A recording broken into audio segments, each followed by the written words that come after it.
जय हिंद एवरीवन, स्वागत है आपका वी नेशन 111 के एक नए एपिसोड में जो आपके लिए लेकर आते हैं इंडियन डिफेंस की प्रमुख अपडेट्स को सबसे पहले। तो चैनल को सब्सक्राइब करना मत भूलिएगा। आज के अपने अपडेट की हम शुरुआत करने वाले हैं बेसिकली एक ऐसी रिपोर्ट के बारे में जो कि अगर वास्तविकता का रूप लेती है तो भारत को आने वाले भविष्य में एडिशनल MQ9 जैसे जो प्लेटफॉर्म है इनकी ज़रूरत नहीं पड़ने वाली है। आप सबको पता है कि हाल ही में भारत की तरफ से 31 की संख्या में जो प्रेडेटर ड्रोन है इनकी डील को फाइनलाइज किया गया है अमेरिका के साथ, लेकिन उसके बाद से एक डिस्कशन ट्रिगर हुआ है और वो डिस्कशन ये है कि क्या हमारे पास जो एयरक्राफ्ट हैं इनको हम as a aerial surveillance platform इस्तेमाल नहीं कर सकते। और इसमें टाटा के द्वारा जो अभी इंटेलेक्चुअल प्रॉपर्टी राइट का एक्विजिशन किया गया है जो कि ग्लोब G180 SPN एयरक्राफ्ट का है, इसको लेकर चर्चाएं तेज हुई हैं, जहां पर बताया जा रहा है कि आने वाले भविष्य में ये भारत के लिए एक highly capital cost effective unmanned air platform हो सकता है जो कि न सिर्फ हमें ऑपरेशनल बेनिफिट ऑफर करेगा बल्कि प्रेडेटर ड्रोन की तुलना में ये ज़्यादा कॉस्ट इफेक्टिव और ज़्यादा हमारे लिए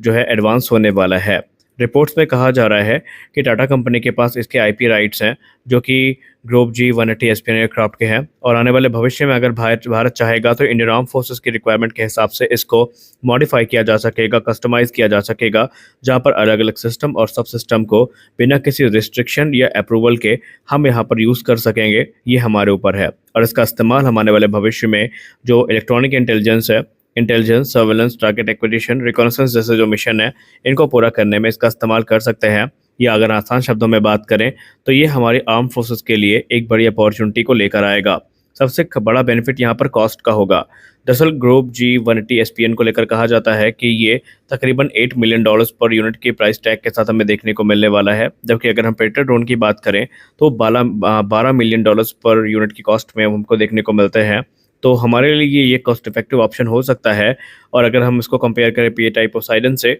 तो वो हमें $450 मिलियन पर यूनिट की प्राइस टैग पे देखने को मिलते हैं। इससे डिफेंस एक्सपर्ट्स ये मानते हैं कि भारतीय सेना आने वाले भविष्य में इन प्लेटफॉर्म्स पे गौर कर सकती है, और अगर ज़रूरत पड़ती है और उनको लगता है कि ये रिक्वायरमेंट पूरा कर सकते हैं तो ये हमारे लिए एक अच्छे ऑप्शन हो सकते हैं। हमारी अगली बड़ी अपडेट जर्मनी से आ रही है। जर्मनी के थाइसेनक्राफ्ट मरीन सिस्टम के द्वारा भारतीय नौसेना को इन्फॉर्म किया गया है कि उनकी जो लिथियम आयन बैटरी टेक्नोलॉजी है जिसको उन्होंने स्वदेशी तौर पर 2015 में विकसित किया था, वो 2028 तक सबमरीन में इंस्टॉल कर दी जाएगी और उसे वैलिडेट भी कर दिया जाएगा। ये बैटरी सिस्टम भारतीय नौसेना के प्रोजेक्ट 75I प्रोग्राम के अंतर्गत भारत को ऑफर किया गया है, जहां पर भारतीय नौसेना एडवांस सबमरीन्स का निर्माण करने वाली है जो कि भारतीय नौसेना की अंडर वाटर कैपेबिलिटी को एनहांस करेंगे। ये लिथियम आयन बैटरी टेक्नोलॉजी की बात करें तो इसे जर्मनी की जो TKMS है इसके द्वारा बनाई जा रही T214NG यानी नेक्स्ट जनरेशन सबमरीन डिजाइन में इनकॉर्पोरेट किया जाएगा और इसे वैलिडेट किया जाएगा। TKMS की बात करें तो ये इस प्रकार की नेक्स्ट जनरेशन सबमरीन बैटरी को बनाने में काफ़ी लंबे समय से रिसर्च कर रहे हैं, और अगर हम रिपोर्ट की बात माने तो 2015 में जो रिसर्च वर्क है वो शुरू हुआ था और पहला मेजर ब्रेक थ्रू इनको मिला था 2019 में, जब कंपनी के द्वारा इसके इनिशियल टेस्ट कंडक्ट किए गए थे और वो सफल थे। और अब यहाँ पर जो TKMS है वो जर्मन नेवी की जो U212 सबमरीन है इसे एज ए टेस्ट बेड के तौर पर इस्तेमाल करेगी, जहां पर इन बैटरीज को इनकॉर्पोरेट किया जाएगा, इंस्टॉल किया जाएगा, इनको वैलिडेट किया जाएगा। जो वैलिडेशन प्रोसेस है ये काफ़ी क्रूशल होगा क्योंकि भारतीय नौसेना की प्रोजेक्ट 75I की जो रिक्वायरमेंट है उस पर यह कहा गया है कि सभी सिस्टम जिसमें बैटरी टेक्नोलॉजी और एयर इंडिपेंडेंट प्रोपल्सन सिस्टम शामिल हैं ये सी प्रूवन होने चाहिए। और इसीलिए जो जर्मनी है उन्होंने भारत को इन्फॉर्म किया है कि 2028 तक उनकी जो नेक्स्ट जनरेशन की लिथियम आयन बैटरी है और AIP सिस्टम है ये वैलिडेट हो जाएगी, और यहाँ पर भारतीय नौसेना के लिए ये एक बड़ा ऑफर है। आपको बताते चलें कि जर्मनी के द्वारा पहले भी इस प्रकार के जो सिस्टम है वो ऑफर किए गए हैं, और जर्मनी इस चीज़ को लेकर कॉन्फिडेंट है कि उनके द्वारा जो नेक्स्ट जनरेशन की टेक्नोलॉजी बनाई जा रही है ये भारतीय नौसेना की जो अंडर वाटर कैपेबिलिटी ऑपरेट करने की उसको काफ़ी ज़्यादा इन्हांस कर देंगी। और उन्हें इस चीज़ का भरोसा है कि अगर भारतीय नौसेना के साथ सब कुछ सही रहा तो इसका निर्माण भारत में होता भी हमें दिखाई पड़ सकता है। हमारी अगली बड़ी update advance medium combat aircraft programme को लेकर आ रही है। आप सब जानते हैं कि AMCA प्रोग्राम के लिए जो 15,000 करोड़ रुपए की राशि है वो आवंटित करी गई है, जिसके अंतर्गत जो प्रोटोटाइप डेवलपमेंट फेज है इसकी शुरुआत हो चुकी है। लेकिन advance medium combat aircraft programme को लेकर अब एक चौंकाने वाली रिपोर्ट सामने आई है, जहां पर जो रक्षा मामले के जानकार लोग हैं उनका कहना है कि सिर्फ 15,000 करोड़ रुपए यानी $1.8 बिलियन की जो राशि है ये इनसफिशियंट होगी, यानी ये पूर्ण नहीं होगी इस प्रोग्राम को पूरा करने के लिए। दरअसल एमका को आडा और एचएएल के द्वारा बनाया जा रहा है इंडियन एयरफोर्स के लिए। एक हाई रैंकिंग ऑफिशियल ने मीडिया सोर्स से बात करते हुए कहा कि जो इनिशियल एलोकेशन है इस 15,000 करोड़ रुपए का, ये इनसफिशिएंट हो सकता है फुल डेवलपमेंट और प्रोडक्शन फेज तक आने के लिए, क्योंकि आप सबको पता है कि हमारे पास जो टेक्नोलॉजिकल और इंफ्रास्ट्रक्चरल चैलेंजेस हैं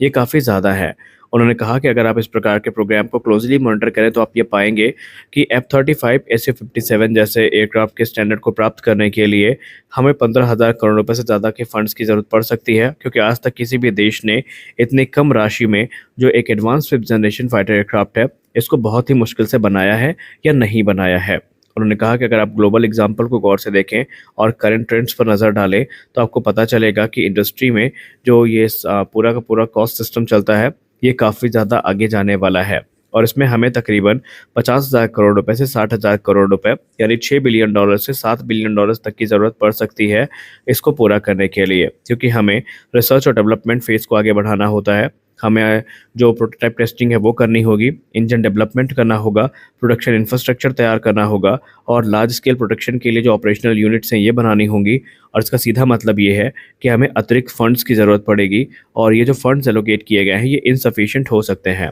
दरअसल आपको बता दें कि रिसर्च एंड डेवलपमेंट फेज़ में बेसिकली क्या होता है कि जो एडवांस सिस्टम है उनको तैयार किया जाता है, उन्हें इंटीग्रेट किया जाता है, जो कि स्टेल्थ कैपेबिलिटीज़ को इन्हेंस करते हैं, और फिफ्थ जनरेशन फाइटर एयरक्राफ्ट के जो रेडार हो गई, दूसरी चीज़ें हो गई, ये सब इसी फेज़ में तैयार की जाती हैं। फिर बारी आती है प्रोटोटाइप डेवलपमेंट और टेस्टिंग की। ये एक क्रूशल कह सकते हैं प्रोसेस होता है जहाँ पर एक प्रोटोटाइप को बनाया जाता है, इसको टेस्ट किया जाता है, इनके फ्लाइट ट्रायल्स होते हैं और भी दूसरे जो टेस्ट हैं वो किए जाते हैं, और उसके बाद अगला फेज़ शुरू होता है जो कि होता है इंजन डेवलपमेंट फेज़ एमका प्रोग्राम में, जो कि इस समय चल रहा है। इसके लिए हमें एडवांस इंजन की ज़रूरत पड़ेगी जो कि कम से कम 110 किलोटन का थ्रस्ट जनरेट कर पाए, और इसके लिए हमें अच्छे से पता है कि हमें फॉरेन ओरिजिनल इक्विपमेंट मैन्युफैक्चरर के साथ कोलैबोरेट करना पड़ेगा, फिर चाहे वो सैफरान हो या जनरल इलेक्ट्रिक हो, और उसमें हमें एक अच्छे खासे पैसे की ज़रूरत पड़ने वाली है जो कि $3 बिलियन के मार्क को पार करेगा। अब अगर हम स्टेल्थ टेक्नोलॉजी और मटेरियल्स की बात करें तो ये अपने आप में काफ़ी इंपॉर्टेंट है, क्योंकि सही मायने में फिफ्थ जनरेशन फाइटर क्राफ्ट में जो एडवांस स्टेल्थ मटेरियल्स है इनका इस्तेमाल होना है,